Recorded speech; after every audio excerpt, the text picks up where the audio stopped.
Perfecto. Sí. Muchas gracias. Bueno, pues escuchaba a la doctora que va terminando a tiempo, espero yo poder terminar también a tiempo y pues antes que nada, muchas gracias por la invitación, tanto a la doctora Virginia como a la doctora Alejandra. Y bueno, pues nos queda muy claro que esta es una actividad que se desarrolla en pro precisamente de que los estudiantes puedan presentar esta modalidad que es el examen profesional objetivo. Sabemos que hay diferentes modalidades y esta es una alternativa u opción y desde que esto se ha estructurado pues considero que es bastante bueno porque le permite a los estudiantes tener una realimentación de muchos contenidos que se han ido observando a lo largo de la carrera. Realmente presentar el EPO es complejo, precisamente por tanta información que aquí está presente. Sin embargo, pues vuelvo a repetir, esta alternativa de poder hacerlo a partir del curso facilita más las características. Y bueno, pues como ya me presentó la doctora, soy Jesús Herón Argüelles. En este momento, pues me toca participar con dos índices que ya son conocidos para ustedes y que forman parte de las alternativas de trabajo que tenemos. Bueno, aquí quise colocar esta diapositiva para hacer el comentario que nosotros vamos a tener enfermedades de alta prevalencia. Dos de ellas importantes van a ser la caries y también lo que sería la enfermedad periodontal. Aquí específicamente vamos a abordar desde el aspecto periodontal y bueno, pues dice aquí que en México se ha reportado hasta un 70% de afectación en la población. Se dice que cuando hay problemas epidemiológicos, estos son a partir del 10% que tiene compromiso el Estado, la población, en la que nosotros estemos analizando las características. Entonces, entre lo que es la caries y la enfermedad periodontal de tipo inflamatoria o la que nosotros conocemos específicamente como asociada a biopelícula oral, pues vamos a tener que son las dos de alta prevalencia que pueden llevar incluso a la pérdida de órganos dentarios y bueno, con todos los estudios que se han hecho actualmente, pues rebasa, digamos, la problemática local y se va hacia lo que sería la parte sistémica también. Bueno, y pues aquí nada más es para esquematizar precisamente la alta prevalencia entre una y la otra enfermedad. Incluso hay algún punto de confluencia por todos los elementos anatómicos que éstas presentan. Entonces, el análisis se permite realizar bastante bien a partir de lo que es el endodonto con el periodonto, entendiendo que la caries dental como enfermedad puede comprometer también a la pulpa y por eso es que comento que puede haber esta relación o interacción. Ya comentaba en un inicio, ambas entidades patológicas van a tener entonces un común denominador que sería la biopelícula oral.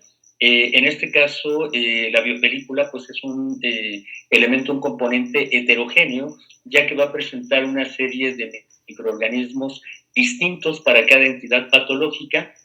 De ahí entonces que para algunos pacientes pueda ser de alta complejidad cuando desarrollan las dos enfermedades.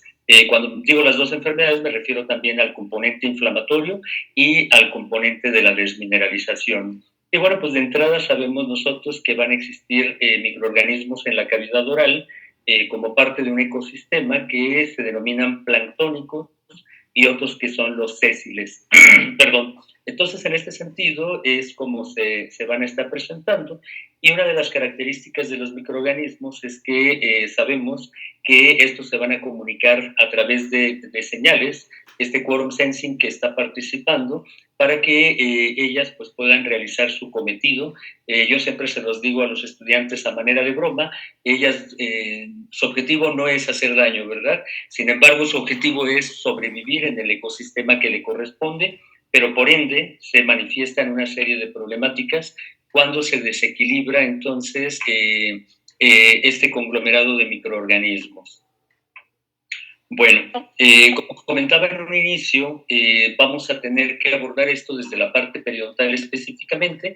Aquí solamente en esta diapositiva pues es un recordatorio para tener en claro que el periodonto pues está dividido en 4 elementos muy importantes. Uno de ellos va a ser de protección, y los otros 3 van a pertenecer a lo que se denomina como periodonto de soporte o de sostén. El periodonto de protección está conformado por la encía, y al interior de la encía va a haber, bueno, no al interior, sino en la periferia de esta, en lo que corresponde al margen gingival, va a haber un surco, que es el surco gingival, y aquí va a tener entonces una unión dentogingival que le va a dar protección al periodonto de sostén o de soporte. Entonces, a este nivel vamos a tener el surco gingival y en el fondo, que está más o menos o de forma clínica, de 1 a 3 milímetros en profundidad, va a tener este tipo de protección. Siempre lo comento y es como si habláramos del empaque que tiene una ventana, del sello que hay, para que no pueda traspasar polvo o agua, entonces aquí el periodonto lo va a tener. Por eso es que se denomina de protección, porque por un lado la encía protege al hueso alveolar, y por el otro lado protege precisamente a esta vía de entrada hacia lo que es el periodonto de sostén o de inserción. Perdón. Como voy a abordar 2 índices y obviamente que estarían enfocados hacia la evaluación de la encía, entonces solamente me voy a quedar un poco en este componente. Ya sabemos que dentro de la cavidad oral vamos a tener clínicamente 3 tipos de mucosa. Una mucosa de revestimiento, una especializada y una mucosa masticatoria. Aquí entonces, referente a la encía, nosotros estaríamos ubicados en la mucosa masticatoria, ¿sí? Y esta mucosa va a tener como fin cubrir o proteger a lo que serían los procesos alveolares. Este proceso también se conocía anteriormente como apófisis, ya que son proyecciones o salientes de dicha estructura ósea, y entonces por eso es que recibe esa denominación. Haciendo entonces el recordatorio de la encía, que es una sola, pero para que nosotros podamos tener accesibilidad en su estudio, se ha dividido en 3 componentes. Uno que sería la encía libre, marginal o no adherida, digamos que sería toda la sinonimia. La otra que sería la encía interdental o papilar o interproximal. Y por último tendríamos la encía insertada o adherida. Esta se denomina insertada o adherida porque está fuertemente unida al hueso alveolar a través de lo que sería el periósteo. Entonces, este periósteo es el que va a permitir la unión de esta parte o de este componente de la encía al hueso. Es un tejido conectivo también ricamente vascularizado y por ende entonces lo estaría nutriendo.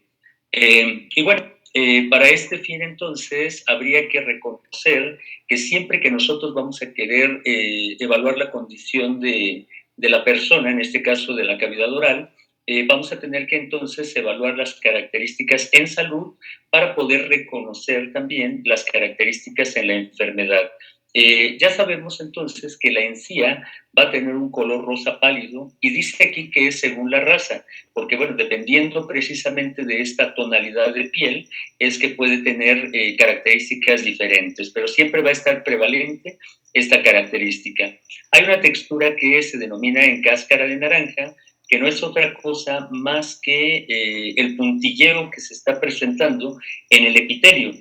La encía sabemos que tiene 2 componentes histológicos, 2 tejidos, en este caso uno es epitelio y el otro es tejido conectivo, y este epitelio va a presentar todo este puntilleo y lo que va a hacer es que profundiza, siempre lo pongo de esta manera, esta mano, la derecha, es el epitelio, y este va a profundizar o se va a insertar en lo que sería el tejido conectivo. De tal manera que entonces estarían formando un enlace, un entramado, y este es un elemento más que tiene este epitelio para no caerse, por lo tanto le permite un agarre de tipo mecánico.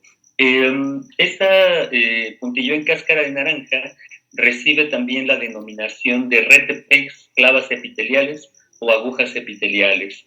Ahora bien, durante el método de exploración por palpación vamos a tener que la encía va a tener una consistencia firme, entonces cada que nosotros la palpemos, esas características va a presentar.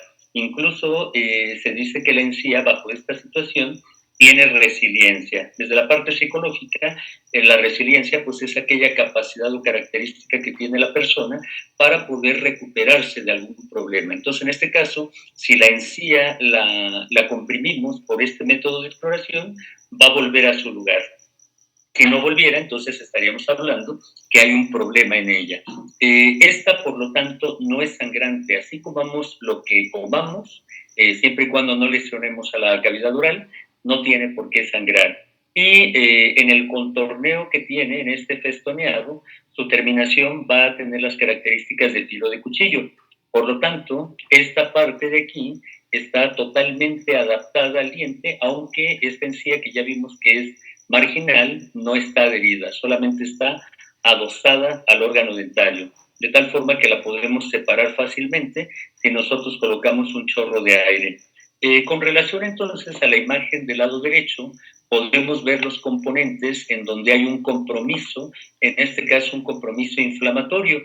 Dice aquí que ante la enfermedad y hablando de un proceso inflamatorio, el color de la encía se va a tornar a roja, ¿sí? Y es sangrante. Y obviamente que todas estas características es por dicho proceso inflamatorio. Su consistencia, a la inversa de lo que comentaba acá, esta se va a tornar flácida. Va a haber dos razones importantes. Una, porque en su tejido conectivo va a haber edema, salida de este fluido de los vasos sanguíneos, de este plasma, y también va a haber pérdida de fibras de colágena, las cuales le van a estar dando la arquitectura o la estructura a la misma, a la encilla. Después tenemos que la característica del puntillo en cáscara de naranja se puede llegar a perder. Esto es porque hay un estiramiento por el edema del tejido. Hay un aumento en la profundidad del surco gingival, ya que la encía se está edematizando hacia todos los puntos y uno de ellos también lo estaría haciendo hacia la parte coronal. Pues por lo tanto, el surco va a profundizar. Clínicamente habíamos comentado, vamos a tener un surco de 1 a 3 milímetros, es nuestro parámetro, digamos, ya que de forma histológica es un poco menor. Y por consiguiente, ante el proceso inflamatorio, pues se va a tornar edematosa. Por lo tanto, si yo hago el método de exploración, la encía va a estar fluctuante como tal, como si estuviera, entre comillas, ligeramente gelatinosa. Perdón. Bueno, dentro de estos rasgos que va a presentar la encía en lo que corresponde al proceso inflamatorio, ¿sí? Vamos a tener entonces que va a haber 4 fases. Carranza los ubica en este sentido, y estas fases vamos a tener que la primera va a estar denominada como una lesión inicial. Hay que recordar que la gingivitis, que actualmente se denomina como asociada a biopelícula oral, es una entidad patológica de orden crónico, ¿sí? Tanto la gingivitis y la periodontitis, ambas asociadas a biopelícula, son enfermedades crónicas, ¿sí? Pero en este sentido, esta gingivitis que está iniciando, que es la lesión inicial, es el único momento en la que se va a presentar el proceso agudo. De ahí en adelante todo sería crónico. Nos dice aquí que se puede manifestar de 2 a 4 días. También hay que recordar que va a depender de cada persona, de cada hospedador, ¿sí? Y sus primeras manifestaciones es que puede presentar, o va a presentar más bien, cambios vasculares. ¿Esto por qué está ocurriendo? Porque una vez que la biopelícula oral va a entrar en contacto con el epitelio del surco, de la encía, este epitelio va a tener elementos celulares importantes que van a transmitir la información para que lleguen células específicas, como serían los neutrófilos, al sitio, ¿verdad?, que está generándose la agresión. Entonces, estos cambios vasculares se van a dar obviamente porque hay una dilatación, porque al interior se está generando este proceso inflamatorio. Después tenemos una fase 2 que se denomina lesión temprana o precoz, ¿sí? Esta en promedio Carranza la maneja de 4 a 7 días, ¿sí? Y nos dice que va a haber un eritema. Por lo tanto, ya vamos a tener que la encía va a empezar a cambiar de color. ¿Cuál es la parte que más se está comprometiendo? Principalmente es la encía papilar, que epidemiológicamente es el área en donde se va a dar primero el compromiso, la mayor afectación. Después le sigue la encía marginal y difícilmente va a estar comprometida la encía insertada o adherida. Pero bueno, esas serían las características. Aquí, otro punto importante es que una vez que nosotros realicemos un sondeo periodontal, el paciente ya va a presentar hemorragia. Por lo tanto, si hay sangrado, quiere decir que estamos ante un proceso inflamatorio. Y no tiene que ser necesariamente al sondeo. El paciente nos puede referir que mordiendo cosas fibrosas, como una manzana, por ejemplo, puede tener estas características de sangrado. Entonces, estas serían las dos primeras fases de 4 que se están presentando. Posteriormente tendríamos la lesión establecida, perdón, que por eso es que, vuelvo a repetir, tiene una denominación de carácter crónico, ¿sí? Y esta se va a dar aproximadamente de 14 a 21 días. Este tiempo está establecido porque se hicieron estudios en su momento en estudiantes precisamente voluntarios de licenciatura en odontología, y a partir de ellos se fueron estableciendo este tipo de análisis.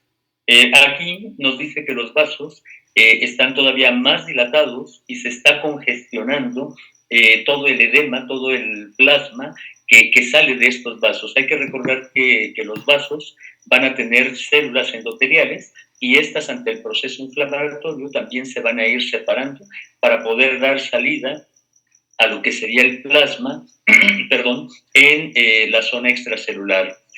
Por otro lado, nos dice que va a haber una anoxemia. Esto quiere decir que deja de circular adecuadamente el oxígeno, y entonces por eso es que la encía puede cambiar de una tonalidad rojiza a una más azulada. Entonces, que serían cambios que estaríamos observando o apreciando también en la parte del tejido gingival. Y por último, vamos a tener en este proceso inflamatorio gingival un punto que es el enlace o el intermedio entre lo que sería la gingivitis y la periodontitis. Esta fase 4 está denominada como lesión avanzada, ¿sí? Y en este caso vamos a tener que ya hay características en las cuales se está extendiendo hacia lo que sería la estructura ósea alveolar. Entonces, hay que recordar que el hueso alveolar va a tener dos componentes óseos, uno de ellos que sería la lámina dura, que en la radiografía, perdón, la vamos a poder apreciar en un tono blanco, en un tono radiopaco, y en la cresta ósea alveolar también vamos a tener esa lámina dura. Cuando esta lámina está comprometida, entonces ahí nosotros ya podemos determinar que hay un proceso de periodontitis. Si no estuviera comprometida, entonces diríamos que seguimos en la etapa meramente o puramente de gingivitis. Entonces, esas serían sus características. Aquí, por ejemplo, en esta imagen fotográfica de la derecha, tentativamente podríamos pensar que el paciente presenta periodontitis, pero esto no lo puedo establecer así hasta que no tenga otros auxiliares del diagnóstico que me permitan visualizar al interior de ello. Pero bueno, esas serían las características. Ahora bien, ¿por qué se coloca esta fase 4 durante o dentro de lo que sería la gingivitis? Porque aun cuando pasemos a periodontitis, siempre va a estar presente una gingivitis. Entonces, ¿esto qué quiere decir? Ante toda periodontitis, siempre va a haber gingivitis. Ante toda gingivitis, no necesariamente tiene que haber periodontitis. Entonces hay que recordar que como es una enfermedad de tipo crónico, el paciente la puede tener por meses o años sin necesariamente pasar a periodontitis. Espero estar siendo claro. Si hay alguna duda, me comentan, por favor. Doctor, Sí. ¿Puede haber gingivitis y a la vez puede haber también periodontitis en diferentes zonas de la boca? Sí, claro. Nosotros vamos a tener esas características.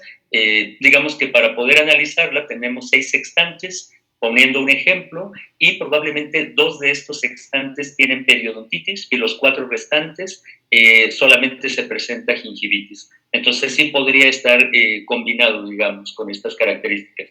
Y obviamente es muy probable que si ya 2 sextantes tienen periodontitis, posteriormente vaya evolucionando los otros si no se hace un control de la misma. Perfecto, doctor, gracias. Y por nada.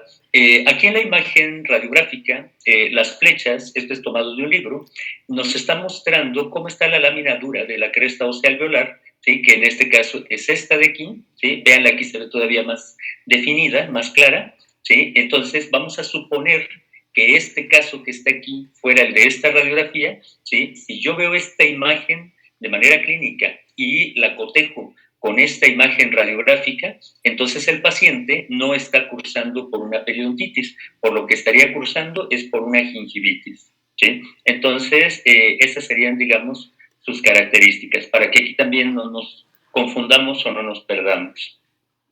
Muy bien. Bueno, y bueno, pues es esta parte que ya he tratado de comentar, ¿sí? Esta fase 4 es la que va a permitir el paso hacia lo que sería la periodontitis. ¿Cómo lo vamos a determinar en la clínica? Lo vamos a realizar, obviamente, con un periodontograma completo.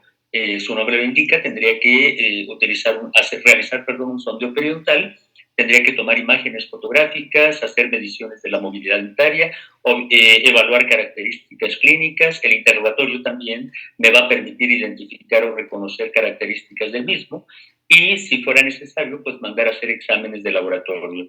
Entonces, con todo ello es que nosotros podríamos establecer un diagnóstico de más precisión. Perdón. Y bueno, esto nada más era como para dar un contexto y pasar a lo que serían en este caso los índices. Y sabemos que cuando nosotros vamos a utilizar un índice, estos van a tener su utilidad específicamente en la parte epidemiológica. Coloqué aquí en la parte izquierda de la imagen, coloqué epidemiología diagonal clínica, porque va a haber algunos índices que van a tener una muy buena utilidad en el ámbito clínico. Pero hay que recordar entonces que un índice no va a ser un instrumento que me va a permitir establecer un diagnóstico a nivel clínico, me va a ayudar a nivel epidemiológico. Pero vuelvo a reiterar, a nivel clínico estaríamos obligados a trabajar con el método clínico, el mismo, que va a incluir interrogatorio, exploración física con todas sus variantes, auxiliares del diagnóstico, que ya sabemos que se subdivide en exámenes de laboratorio y exámenes de gabinete, para entonces sí poder pasar a lo que es nuestro diagnóstico, mismo que podríamos cotejar con un diagnóstico diferencial, no cotejar, sino más bien comparar con un diagnóstico diferencial, si así fuera necesario. Esto entonces me va a llevar a un plan de tratamiento y posteriormente a un programa de tratamiento. Todo este contexto lo comento entonces desde la parte clínica, ¿sí? Pero bueno, regresando entonces a lo que sería ello, tenemos aquí que en esta imagen, en esta diapositiva, coloqué la parte de indicador y de índice. El indicador me dice que es un parámetro de comparación que evalúa la situación de salud a nivel poblacional o individual. Entonces, al inicio habíamos comentado que puede haber prevalencia o puede haber incidencia. Ese sería, digamos, un indicador, ¿no? ¿Cómo es que se mantiene la enfermedad periodontal en nuestro país? Entonces, es a lo que se estaría refiriendo. Y ya el índice como tal va a ser una unidad de medida que me puede permitir cualificar o cuantificar, que muchos de estos casos estarían más plasmados en la parte cuantitativa, ¿sí?, de un evento epidemiológico. Y bueno, dentro de estos índices vamos a tener en la parte periodontal algunos de ellos, como es el IPMA, y también tendríamos el IP, o tendríamos el IP de Ranford, por ejemplo, porque está el de Russell, el de Ranford, y el INTPC. Para fines de esta presentación, solamente estaríamos revisando lo que es el IPMA y lo que sería el INTPC o CPITN. Entonces, esos serían los que se estarían mostrando como tal. Perdón. Déjenme checo, Laura. Ok, ahora bien, en este caso, cuando nosotros vamos a hablar del IPMA, sabemos que sus siglas van a estar representados por el análisis de lo que es la papila, de lo que es el margen gingival y de lo que corresponde a la encía adherida o insertada. Y bueno, su autor aquí, sus autores, es Shuri Masler, ¿sí? Y nos dicen ellos que lo que va a hacer este índice es contabilizar el número de unidades gingivales, las cuales están aquejadas por un proceso inflamatorio, al cual le vamos a denominar gingivitis, ¿sí? Para fines, digamos, un tanto prácticos, compactos, nos va a estar analizando el segmento de los dientes anteriores, tanto en la parte superior como en la parte inferior, y de acuerdo a estas características, entonces va a tener 3 unidades de puntuación, que como ya lo vimos aquí, sería la papila dental mesial, el margen gingival y la encía insertada o adherida. Ahora bien, vamos a tener entonces una serie de valores y de criterios. Nos dice que cuando es 0 como valor, es porque la encía está sana. Por eso comentaba en un principio que tendríamos que reconocer cuáles son las características en estado de salud. Después nos comenta o nos plantea que puede haber inflamación de la papila, inflamación de la encía marginal e inflamación de la encía adherida. Comentaba hace rato que difícilmente vamos a poder encontrar inflamación de la encía adherida. ¿Cuándo se está manifestando principalmente esta problemática?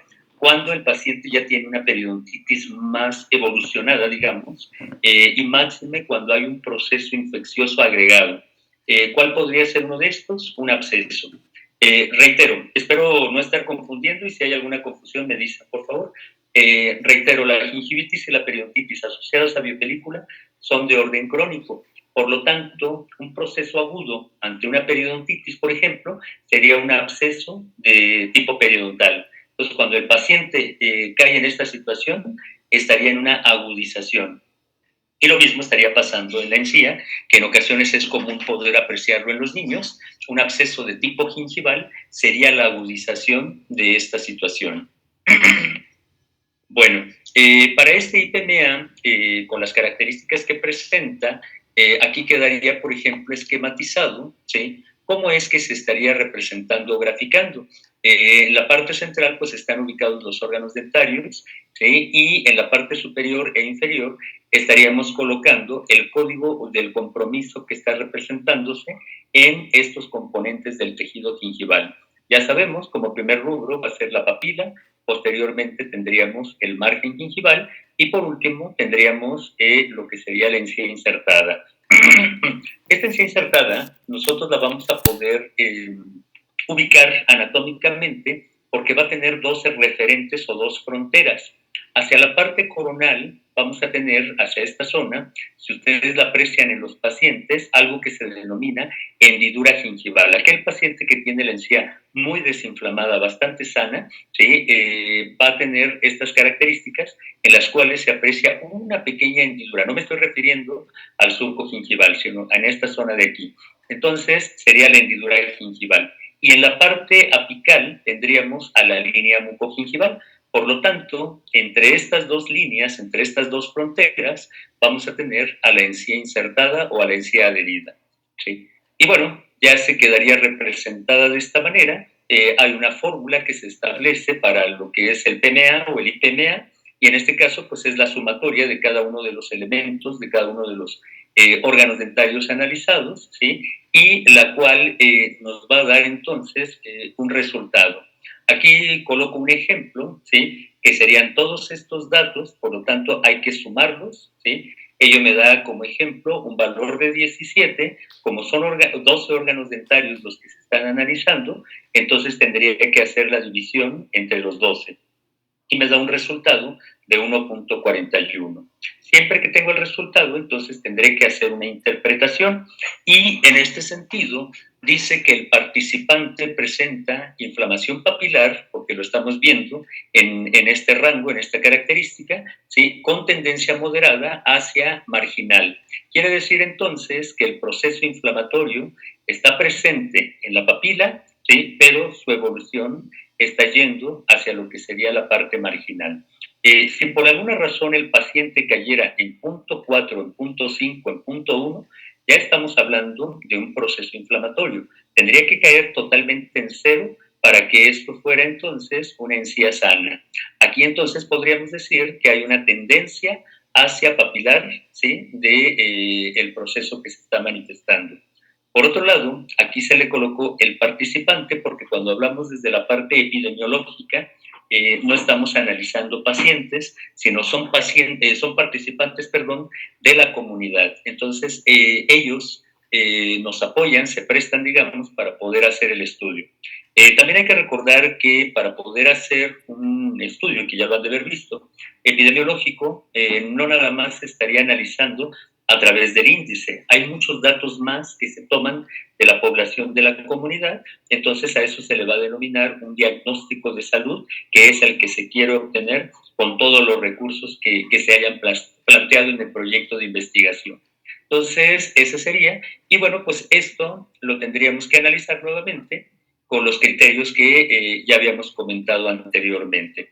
Realmente este es un índice muy accesible, muy sencillo, no hay un compromiso, digamos, en el participante, ya que solamente vamos a requerir del uso de un espejo, ¿sí? Para poder separar los tejidos y obviamente que lo estamos haciendo por el método de observación y por consiguiente requerimos la ficha, ¿verdad?, de recolección de la misma, de la información, para hacer las anotaciones correspondientes. Y bueno, con relación al otro índice, que es el índice de necesidades de tratamiento periodontal de la comunidad, que es lo que está tratando de decir aquí, lo repito, índice de necesidades de tratamiento. Por lo tanto, este índice no va a evaluar, sí se me escucha, ¿verdad? Es que me apareció aquí una señal. Sí, doctor. Ay, perdón. Sí, sí, doc, sí se le escucha. Ok, perdón, déjenmela, ahí está. Ok, espero no cerrar esto. Ok, muy bien. Entonces vuelvo a comentar. Se denomina índice de necesidades porque este no está haciendo un diagnóstico del estado de salud de la problemática que estamos analizando. Lo que está estableciendo es la necesidad de tratamiento, ¿sí? Y obviamente es periodontal. ¿Esto qué quiere decir? Que al contrario del anterior, del IPMA, este ya está evaluando elementos blandos, tejidos blandos, y está analizando también tejidos de soporte. Entonces ya sabemos que el periodonto se divide en esos dos, ¿verdad? De protección y de soporte. Y bueno, va a tener específicamente fines epidemiológicos, ¿sí? Está establecido, hay una encomienda aquí hacia un señor que tiene la denominación, el nombre, perdón, de Ainamo, es su apellido, y entonces este Ainamo junto con otra persona desarrollaron este índice y asimismo establecieron el uso de una sonda específica. Entonces, tiene fines epidemiológicos. Sin embargo, una gran ventaja de este índice es que se le hizo adaptación clínica. ¿Cuál es la razón?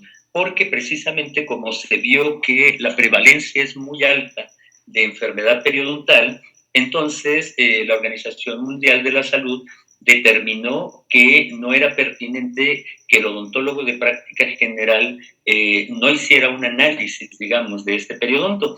Entonces, a partir del índice, el odontólogo de práctica general se puede dar un contexto, un panorama de en qué condiciones se encuentra el paciente en la clínica y obviamente se puede aplicar en la parte comunitaria. Entonces, por eso les digo que tiene adaptación hacia este rubro, hacia este lugar. Como ya había comentado, no va a evaluar diagnóstico, lo que sí va a establecer es la necesidad de tratamiento. Y en función de ello es que nosotros tendríamos que hacer la interpretación. Ya había explicado hace rato, ¿sí? No va a sustituir la revisión minuciosa de todos los parámetros clínicos para el diagnóstico periodontal. Entonces, este me está dando un alcance. Nosotros como odontólogos siempre vamos a tener que determinar si soy competente para realizar determinado procedimiento o lo tengo que remitir. En este sentido, uno de los objetivos del índice, como punto final, digamos, como un criterio y código final, nos dice que en ocasiones hay que realizar un periodontograma completo y tratar de remitir al paciente si es que yo no tuviera la competencia. Si considero que lo puedo realizar, adelante, y si no, pues lo remito con el periodoncista. Esa sería, digamos, una de las características que aquí se estarían presentando. Como ya comentaba hace rato, fue desarrollado por este señor y nos va a determinar precisamente el grado de la gingivitis, pero a través de la hemorragia. Entonces aquí, cuando nosotros realicemos el sondeo periodontal y si sangra, ya estaríamos estableciendo este proceso de gingivitis, porque hay hemorragia. Y la periodontitis se va a establecer para este índice a partir de lo que sería la profundidad de la bolsa periodontal, quedando en claro entonces que la bolsa periodontal es una profundización patológica del surco gingival. Había comentado hace rato, su parámetro clínico es hasta de 3 milímetros y cuando rebasa, cuando ya está en 4 o por arriba, entonces ya lo vamos a denominar como bolsa periodontal. Perdón. Y entonces, a partir de estos datos anteriores, pues vamos a establecer el alcance del tratamiento. Comentaba, se va a requerir de un instrumento específico. En este caso, se necesita una sonda. No es una sonda convencional que termina en punta roma nada más, sino que esta va a tener en su extremo una parte esferoidal. Entonces, esta sonda se denomina de la OMS, porque precisamente, o lo comentaba, fue la Organización Mundial de la Salud que establece o encomienda a este señor junto con otro autor para que lo desarrollen. Es de Hugh porque obviamente es en inglés, ¿sí? Y se le conoce como PCP-11 porque sus características es que mide 11 milímetros más 0.5 de la esfera, pero entonces propiamente está midiendo 11 milímetros. Bueno, esta sería la sonda que ya todos la conocemos, ya podemos identificar sus características. Las sondas periodontales se van a dividir en dos grandes grupos, una que sería para evaluar elementos verticales y otra para evaluar elementos horizontales. Esta es entonces una sonda para analizar la profundidad del surco, por lo tanto sería un análisis de tipo vertical. Si yo quisiera analizar las furcas, necesitaría una sonda diferente, como puede ser la sonda de Neighbors, que es una sonda que es curva, también termina en punta roma, y el objetivo de la sonda es tratar de determinar si pasa o no pasa el instrumento a través de la zona de la furcación. Bueno, quedándome entonces con esta sonda que analiza el componente vertical, o en este caso la profundidad del surco gingival, vamos a tener de abajo hacia arriba estas características. ¿Sí? Dice aquí entonces que hay una esfera. Esta esfera va a tener objetivos importantes, ¿sí? Perdón, y mide medio milímetro. Esa es, digamos, la característica que me va quedando. Es tan fina que posteriormente, a partir de lo que es el Sistema Internacional de Evaluación de Caries, Evaluación y Diagnóstico de Caries, la adaptaron y entonces a partir de ella evalúan precisamente caries incipiente, ¿sí? Entonces, ahora ya esta sonda periodontal tiene dos usos, pero su uso original es hacia la parte periodontal, pero vuelvo a repetir, se le hace la adaptación. Y repito, por la esfera que es tan fina. Sin embargo, para la parte de la evaluación del surco, va a tener como función fundamental el determinar la presencia de cálculo dentario.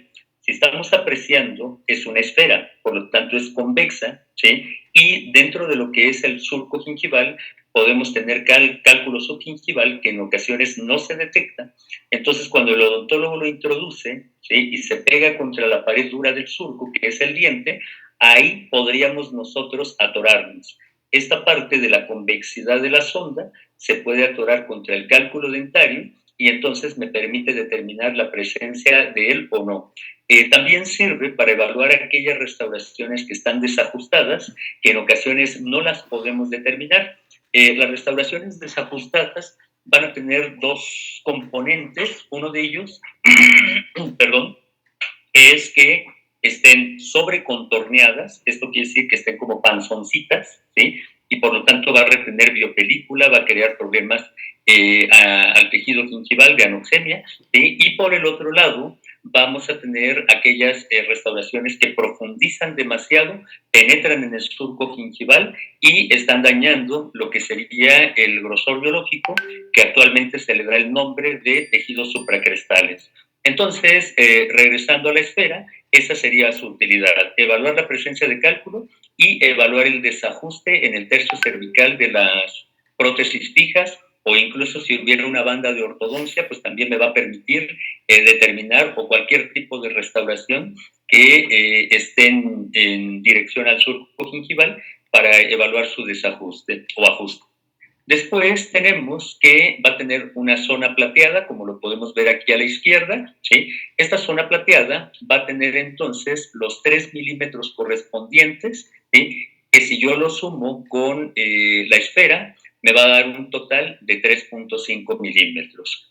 De aquí entonces que la sonda va a tener dos parámetros, dos elementos importantes. la esfera, ¿sí? Y si se fijan, ambas están en color negro y esta banda como tal, ¿sí? Esta banda entonces la pone aquí como una zona coloreada que es de color oscuro y es de 2 milímetros. ¿Cuál fue la razón de haber hecho esto?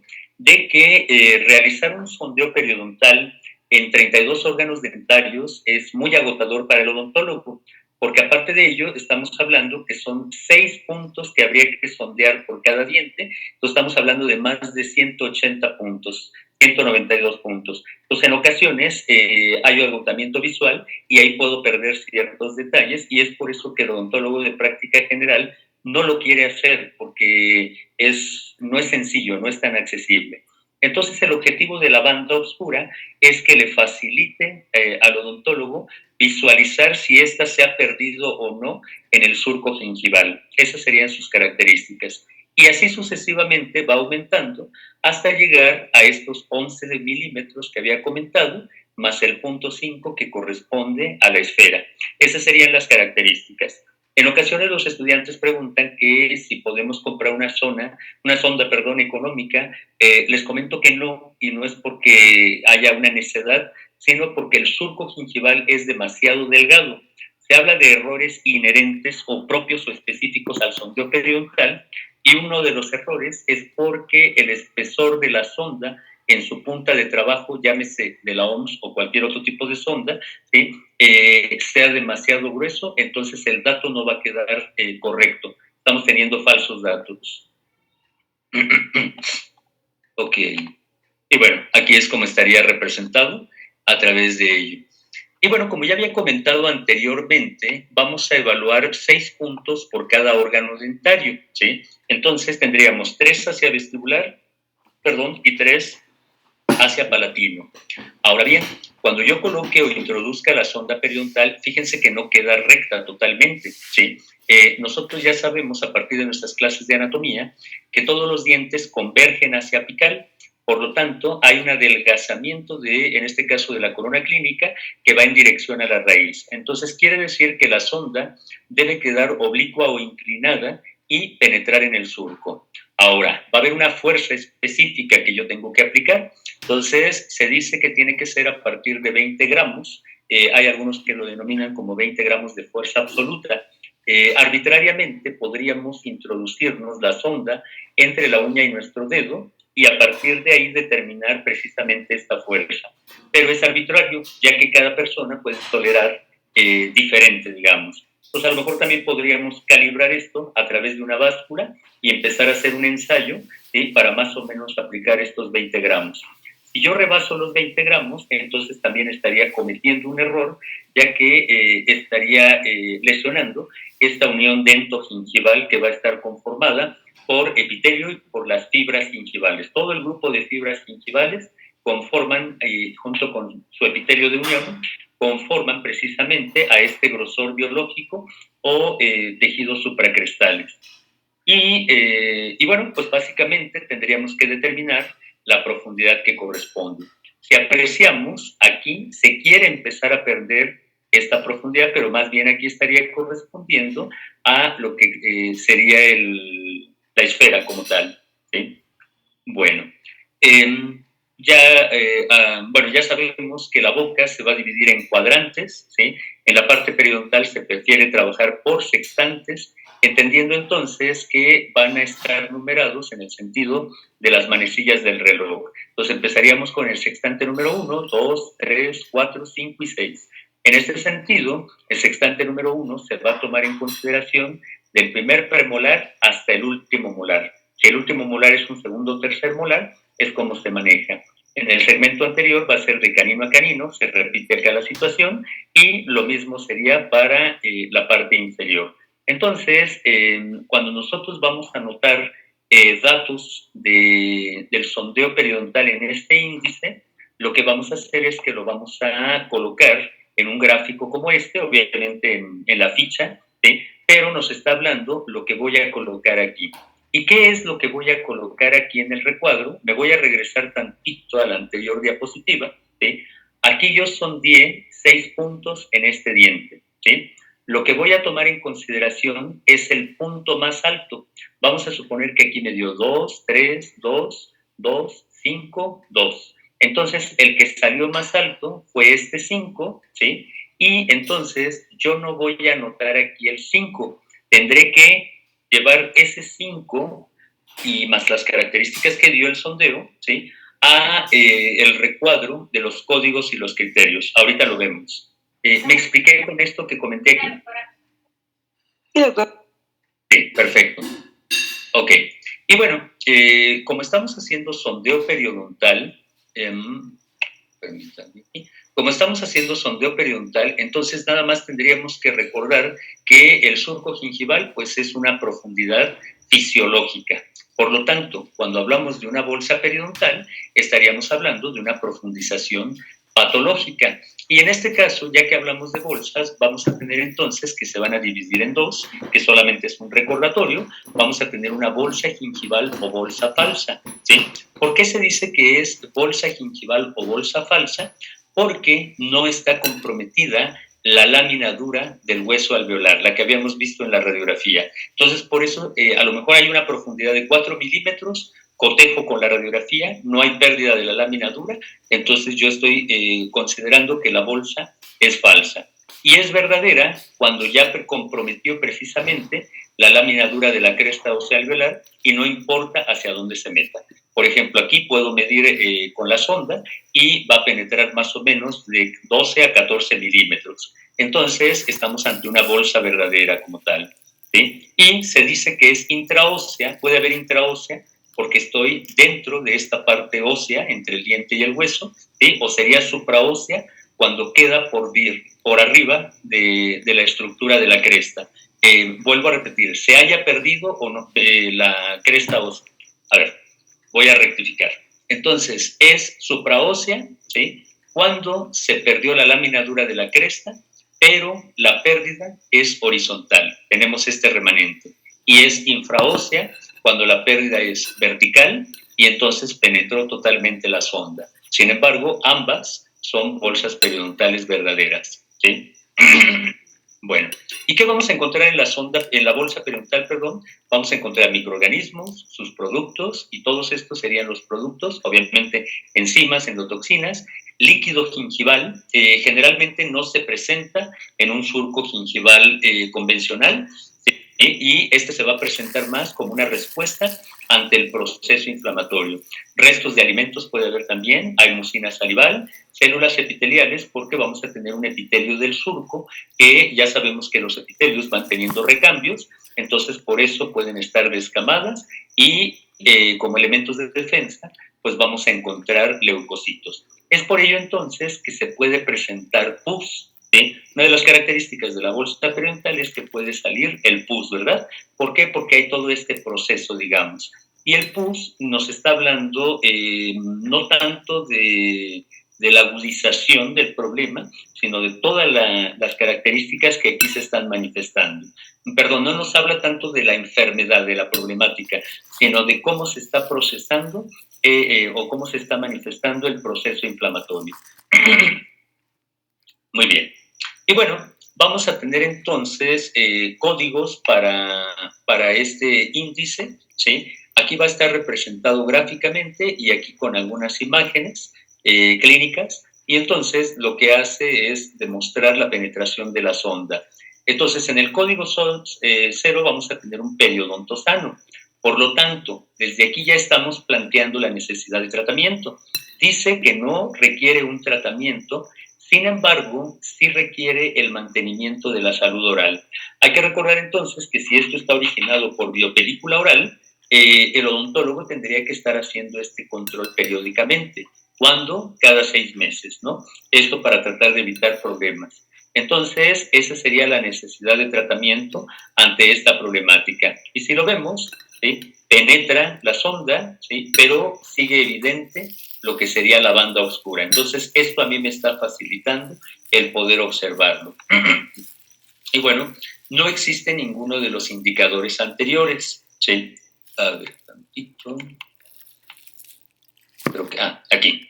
Entonces, aquí nada más, para que no nos perdamos, ¿sí? Puse este cuadrito y para este índice va a haber indicadores específicos. ¿Qué indicadores toma en cuenta? el sangrado gingival, el área coloreada de la sonda y la presencia de sarro supra o subgingival. Digamos, son tres de los indicadores más relevantes. Eso es lo que estamos evaluando al decir indicadores. Entonces, en este sentido, ¿sí?, vamos a tener estas características que comentaba en la parte de izquierda, ¿sí? No existe ninguno de los indicadores anteriores, hemorragia, cálculo, por ejemplo, y la sonda se ve todavía por completo, ¿sí? Entonces, ese sería, digamos, para el código cero. De antemano sabemos que cuando estamos ante un código cero, pues estamos fácil de analizar estas características. Generalmente estamos en un estado de salud, ¿sí? Y bueno, aquí vamos a tener el código 1, aprecien, se sigue observando la banda oscura, lo vemos aquí como referente, en el margen gingival, ¿sí? Ha penetrado un poquito más, pero la banda me está diciendo que no he rebasado estos 3,5 milímetros, ¿sí? Entonces, nos dice aquí que durante el sondeo solo vamos a encontrar una ligera hemorragia, ¿sí? ¿Por qué se está presentando la hemorragia? Porque si nosotros pudiéramos tener un microscopio en este momento, ¿sí?, veríamos al interior del surco gingival que como uno de los rasgos característicos del epitelio que hay es que empieza a haber separación de sus células, habiendo entonces exposición del tejido conectivo y entre más evolucionado esto es, más incómodo es el sondeo para el paciente. Entonces, por eso es que un paciente que tiene periodontitis, cada que lo sondeamos, puede tener una manifestación de mayor dolor. Yo en lo particular siempre dejaba el sondeo al final por varias razones, y una de ellas para que no se me fuera el paciente de la consulta por la molestia que puede llegar a tener. Es broma, ¿no?, esta parte, pero sí lo dejaba al final porque aparte si genera sangrado, ya no me permite visualizar correctamente. Entonces, retomando el código 1, y de acuerdo a estas características que ya hay hemorragia, me está hablando entonces de un proceso inflamatorio, ¿sí?, y la necesidad de tratamiento es que debo de mejorar la higiene bucal. Volvemos a repetir, el causante es la biopelícula, entonces por eso es esta necesidad.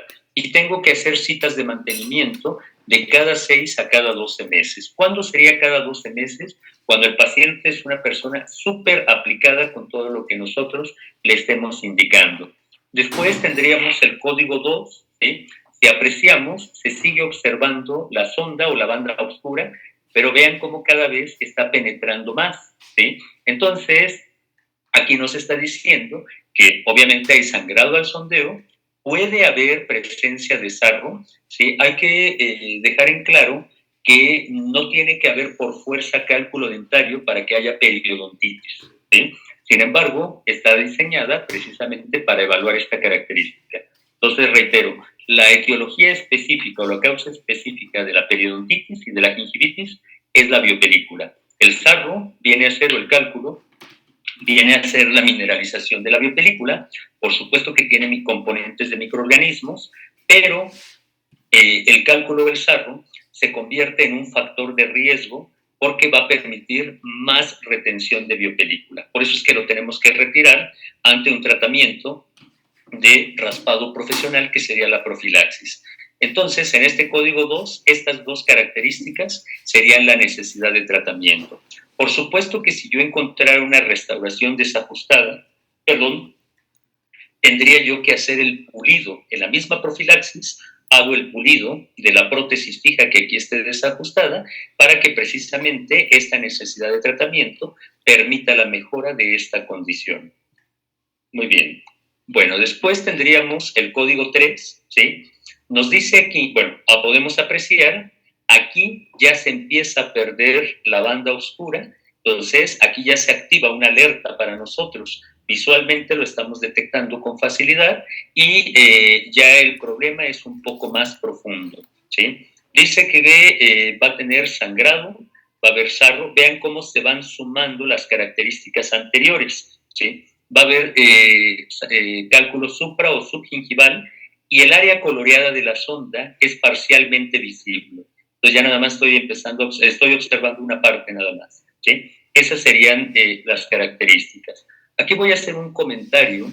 Si ustedes han podido observar, el cálculo supragingival es más claro que el subgingival, ¿sí? El supra lo vemos más o menos de un color amarillento blancuzco, que obviamente con la dieta o alimentación y hábitos que el paciente presente, pues puede modificar su color. Pero el cálculo subgingival es oscuro porque precisamente como se está tornando un proceso inflamatorio en esta zona y hay sangrado, sabemos que la sangre a través de los eritrocitos van a transportar hemoglobina y en ello hay hierro. Entonces, cuando hay salida de este elemento mineral, entonces lo que va a hacer es que va a pigmentar al cálculo. Por eso es que este se llega a ver como negruzco, cafezuzco, parduzco, entonces esa sería, digamos, su razón. Pero bueno, aquí la sonda ya nos está permitiendo determinar su presencia. La necesidad de tratamiento, por lo tanto, es, y se va sumando con lo anterior, mejora de la higiene bucal, tengo que hacer un tratamiento profesional a través de la profilaxis, y ahora, como ya está involucrada esta parte radicular, entonces lo que tengo que hacer es un raspado. ¿Raspado de quién?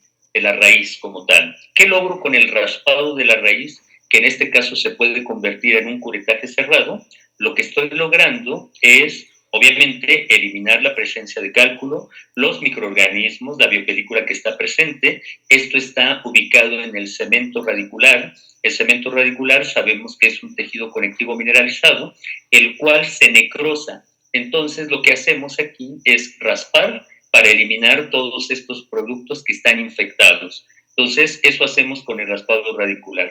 Y obviamente que tenemos que generar una fase de mantenimiento. Ese sería entonces con relación al código 3. Y por último, el código 4 nos dice que todos los indicadores pueden estar presentes y el área coloreada de la sonda no será visible. Vemos como ya se perdió totalmente, quiere decir que hay una problemática mayor, hay un sondeo más marcado y entonces la necesidad de tratamiento es que el odontólogo está obligado a hacer un periodontograma completo, ¿sí? Independientemente de si realiza o no, o si no lo quiere realizar, pues tendría que remitir al periodoncista. A través de este periodontograma completo y obviamente de todos los análisis, el análisis clínico que se haga, se va a establecer un diagnóstico con más certeza. Se tiene que mejorar la higiene bucal, más, le puse aquí, tiene que haber profilaxis, un raspado profesional, y va a realizarse, por ende, por la profundización que hay, un tratamiento quirúrgico. ¿Y cuál sería un ejemplo de tratamiento quirúrgico? Un curetaje abierto. ¿Cuál es la diferencia entre el cerrado y el abierto? Obviamente la profundidad. Y entonces, al ser más profundo, yo necesito separar los tejidos para poder tener un campo de visibilidad más adecuado. Entonces, esa sería. A este curetaje abierto se le pueden agregar otras técnicas, como por ejemplo regeneración guiada de tejido, pero bueno, ya eso sería complementario. Y seguimos con un mantenimiento posterior. De lo contrario, el paciente puede tener una recaída. Y bueno, pues nuevamente están aquí los indicadores, ¿verdad? Dice, todos los indicadores están presentes. ¿Cuáles serán estos indicadores? El sangrado gingival, el área coloreada de la sonda, que en este caso ya se perdió, la presencia de cálculo supra o subgingival, y en caso de que hubiera resaturaciones desajustadas, pues que éstas estén sobrecontorneadas o sobreextendidas. Entonces, esas serían las características. Vamos a ver. Creo que vamos bien en tiempo. Ok. Yo sé que ya de estar cansado. ¿Le podría regresar un poquito a la diapositiva anterior, por favor? Sí, claro. ¿Ahí? Sí, gracias. Un segundito nada. Sí, ¿está bien?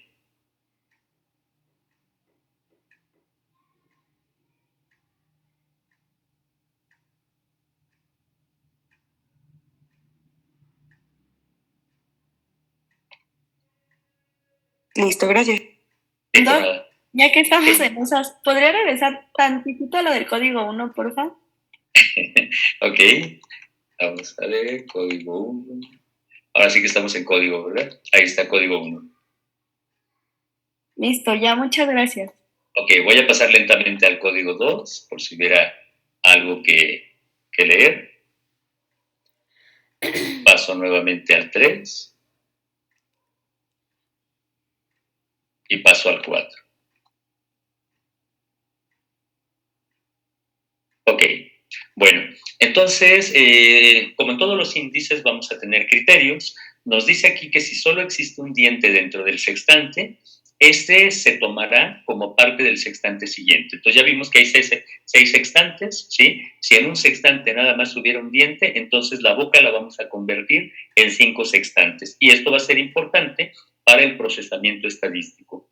Los terceros molares no son tomados en cuenta para el índice, ya que como estos dientes pueden tener variantes en su erupción, entonces si están parcialmente erupcionados, nos pueden dar falsos datos como tal. Entonces, por esa razón no se toma. Sin embargo, en un sondeo individual, sí se tiene que, en un sondeo, perdón, clínico, o sea, ya me estoy refiriendo cuando se hace un periodontograma completo, sí se tiene que evaluar.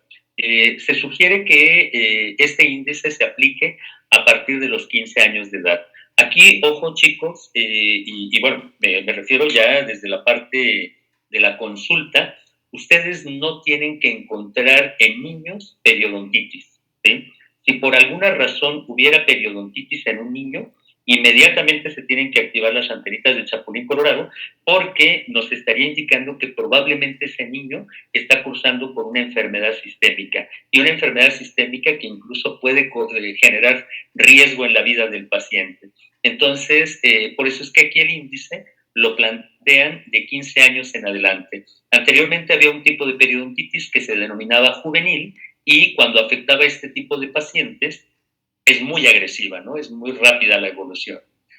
Ahora, lo que ya había comentado en un inicio, no va a evaluar diagnóstico en este índice, ¿sí? Ya sabemos que lo que vamos a tener como tal va a ser la parte del tratamiento, la necesidad de tratamiento. Y si en un sextante no existen dientes para evaluar, entonces se utiliza como con Chabelo una espantosa X. Entonces, eso es lo que se estaría haciendo. Y estos son algunos ejemplos del índice, ¿sí? Para registrar, ¿sí? ¿Qué es lo que se está anotando aquí? El código, ¿sí? No es el sondeo periodontal. Yo comentaba hace rato como ejemplo, si había un 5, voy a poner uno más alto, un 6, por ejemplo, un 7, entonces el código que yo tendré que anotar aquí sería de 4, por ejemplo, ¿sí? ¿Por qué? Porque me está diciendo que la necesidad de tratamiento es más compleja, ¿sí? Acá pues obviamente no existe este sextante, entonces por eso queda anulado. Y es así como estarían los ejemplos como tal. Y bueno, este sería su procesamiento estadístico, ¿sí? Si el paciente es menor de 15 años, se dice que solamente vamos a tomar en consideración 6 dientes, ¿sí? Uno como esto para la parte del sextante 1, ¿sí? El sextante 2, el 3, 4, 5 y 6. A falta de este diente puedo utilizar este otro. Entonces, lo mismo que ya había explicado, vamos a colocar los códigos correspondientes aquí, ¿sí? Y en caso de que el paciente sea mayor de 19 años, entonces nosotros vamos a utilizar toda la boca, vamos a sondear toda la boca. Acá, por ejemplo, hicimos 36 puntos del sondeo, ¿sí? Acá vamos a realizar casi 180 puntos, ¿sí? Pero hay que recordar que siempre vamos a ir tomando en consideración del 14 al 17 son 4 dientes, ¿sí? Si yo multiplico 4 dientes por 6 puntos de cada diente, me va a dar 24 puntos en el sondeo.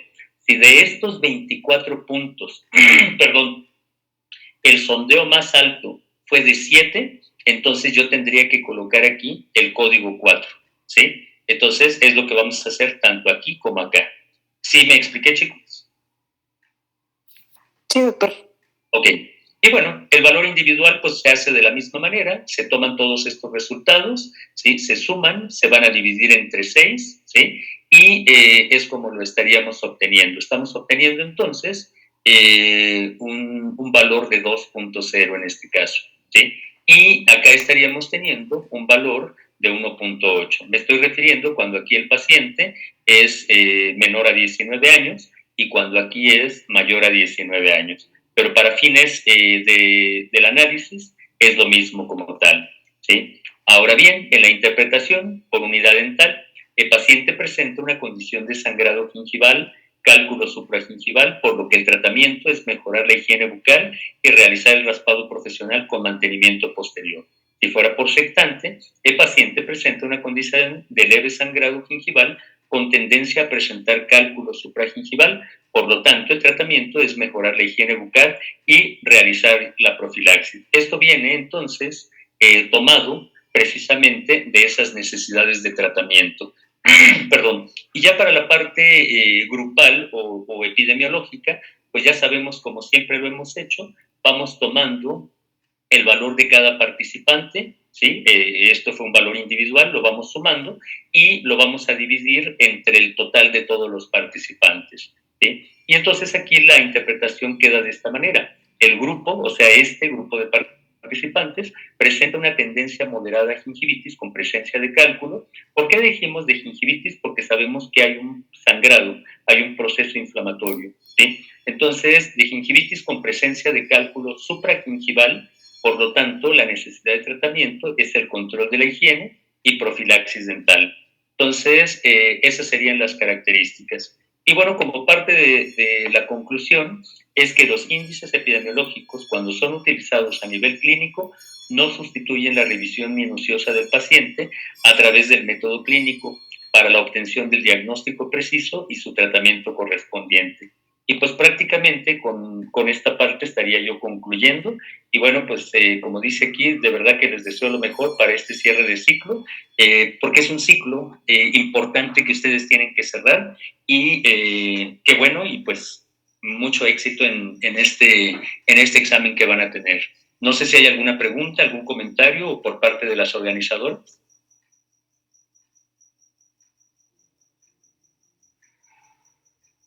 Se nos fueron las organizadoras. ¿Tienes una pregunta? Aquí tenemos justo lo que le iba a decir, doctora. Adelante. Doctor, bueno, la primera, el código 4, si se realiza el tratamiento, como, ay, es que la ponen y se me mueve.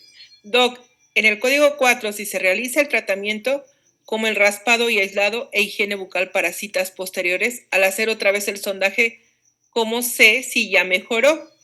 Ok, muy bien la pregunta. Nosotros siempre, una vez que hayamos concluido el tratamiento periodontal, vamos a dar un margen de 1 mes a 3 meses, ¿sí? Dependiendo del tratamiento que hayamos hecho. Si hay un proceso regenerativo, un ejemplo, si este es un curetaje con regeneración ya de tejidos, entonces tenemos que dar mínimo 3 meses para su evolución y entonces hago el sondeo. De lo contrario, voy a lesionar precisamente esta unión dentogingival y la recuperación de los elementos que se están formando. Si fuera un curetaje convencional, ¿sí? Entonces dejo que se recupere el paciente. Esto se parece un poquito a una exodoncia, ¿verdad? Ya hemos visto que cuando se hace una extracción dental, se recupera por completo el paciente en 1 mes aproximadamente. Entonces nosotros hacemos un sondeo ya para definir totalmente que evolucionó, más o menos en 30 días. ¿Sí? Gracias. Otra pregunta dice, doctor, entonces una bolsa periodontal es una pérdida de la inserción en dirección apical. Sí, claro, por supuesto, muy bien y muy bien comprendido. Sí, así es, sí. La siguiente es, doctor, ¿el concepto de moderado ya está preestablecido en el mismo índice? No entiendo la pregunta. Así dice, ¿el concepto de moderado ya está preestablecido en el mismo índice? No la capto bien, creo yo que no, o sea, por lo que estoy tratando de entender, pero si hubiera otra pregunta y la persona quiere reformular, tal vez nos ayude. Si quieres reformularla mientras leo la de Amairani, el rápido, no es cierto, es el raspado y alisado en pacientes hipertensos, ¿sí es efectivo o por su tratamiento farmacológico no es efectivo? No, sí, definitivamente. Hay que recordar y que nosotros vamos a tener pacientes con compromiso sistémico controlados y no controlados. Entonces, lo ideal es que tengamos aquí pacientes controlados. En el caso de los pacientes hipertensos, una de las problemáticas que vamos a tener principalmente, pero no sería hacia la periodontitis, sino sería hacia el agrandamiento gingival, es que si el paciente consume... se me fue ahorita el nombre, medicamentos bloqueadores de los canales de calcio, ¿sí? Que es un antihipertensivo, entonces ahí hay que cuidar mucho que no vaya a tener agrandamiento gingival, como aquellos pacientes que toman algunos medicamentos para la epilepsia, ¿sí? Hay otros medicamentos que van a ser a través de diuréticos y entonces sabemos que si se pierde líquidos, la saliva también está comprometida y sabemos que inmunológicamente la saliva va a participar de esta protección, tanto del tejido del órgano dentario como del periodonto. Diego. Muchas felicidades. Y por último, dice, ¿cuál sería el tratamiento farmacológico para una gingivitis necrosante? Bye. Para una gingivitis necrosante. Ok, ahí estaríamos entonces ante un proceso agudo, ¿sí? Por lo tanto, la condición de higiene va a cambiar en el momento. Es un paciente que no va a tolerar, bueno, me dijo farmacológico, pero yo estoy desde el mecánico, no va a controlar la higiene con el cepillado porque tiene dolor, hay úlceras como tal. Y en este caso se recomendaría algún tipo de antibiótico, ¿sí? Para que se cubra, porque vamos a tener bacterias específicas que estarían participando. Entonces, que puede ser desde la amoxicilina o estos medicamentos antiparasitarios que también se pueden combinar con la amoxicilina. Ese sería, digamos, el tratamiento. Y ya nada más para cerrar, quiero comentar que nuestros estudiantes, ¿sí? Por la edad que tienen, son muy susceptibles a desarrollar GUNA, gingivitis ulceronecrosante aguda, porque están sometidos a mucho estrés, no se alimentan bien, fuman, algunos ingieren bebidas alcohólicas, y entonces esto los puede hacer más susceptibles a ellos, ¿sí? Obviamente no todos fuman, pero sí están sometidos a un nivel de estrés y de nutrición diferente, ¿ok? Pues muchas gracias, doctor Jesús, de verdad agradecemos sus comentarios, su ponencia y bueno, sobre todo el que haya aceptado estar con nosotros esta tarde. Ok, muchas gracias Alejandra, doctora Vicky, muchas gracias. Y gracias Jesús.